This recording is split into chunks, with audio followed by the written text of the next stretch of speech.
ಈಗಾಗಲೇ ದರ್ಶನ್ ಅವರ ಪ್ರಕರಣದಲ್ಲಿ ನೀವೆಲ್ಲ ನೋಡಿರ್ತೀರಿ. ಈಗ ದರ್ಶನ್ ಅವರಿಗೆ ಈಗ ಸಹಾಯ ಮಾಡಲು ಕೂಡ ಕಷ್ಟವಾಗಿರುವಂಥ ಸ್ಥಿತಿ. ಪಾಪ ಈಗ ಅವ್ರು ಜೈಲಲ್ಲಿದ್ದಾರೆ. ರೇಣುಕಾಸ್ವಾಮಿ ಪ್ರಕರಣದಲ್ಲಿ ಸಾಕಷ್ಟು ನೊಂದಿದ್ದಾರೆ ಅಂತಲೂ ಕೂಡ ಹೇಳ್ಬೋದು.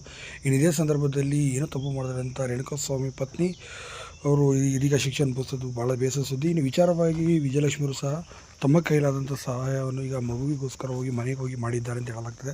ಹೌದು, ತಮ್ಮ ಮಗುವಿನ ಆ ಮಗುವಿನ ಹಿತದೃಷ್ಟಿಯಿಂದ ಸದ್ಯ ಅವರು ಕೈಲಾದಂಥ ಸೇವೆಯನ್ನು ಹೋಗಿ ಮಾಡಿದ್ದಾರೆ ಮತ್ತು ಅವರ ಕೈಲಾದಂಥ ಹಣ ಸಹಾಯವನ್ನು ಸಹ ಮಾಡಿದ್ದಾರೆ ಆ ಮಗುವಿಗೆ ಅಂತ ಸಹ ಹೇಳಲಾಗ್ತದೆ. ಅಂದರೆ ಆ ಮಗು ಮುಂದಿನ ಜೀವನಕ್ಕಾಗಿ ಒಂದಿಷ್ಟು ಹಣ ಅಂತವನ್ನು FD ಸಹ ಮಾಡಿದ್ದಾರೆ.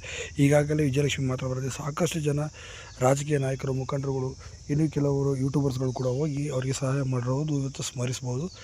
ಇದೇ ಸಂದರ್ಭದಲ್ಲಿ ರೇಣುಕಾಸ್ವಾಮಿ ಪ್ರಕರಣ ದರ್ಶನ್ ಅವರು ಇದರಲ್ಲಿ ಭಾಗಿಯಾಗಿದ್ದಕ್ಕೆ ಇಷ್ಟು ದೊಡ್ಡ ಮಟ್ಟಿಗೆ ಸುದ್ದಿಯಾಗಿರುವಂಥದ್ದು ನಿಮಗೆಲ್ಲ ಗೊತ್ತಿರುವಂಥ ವಿಚಾರ ಅಂತ ಹೇಳ್ಬೋದು.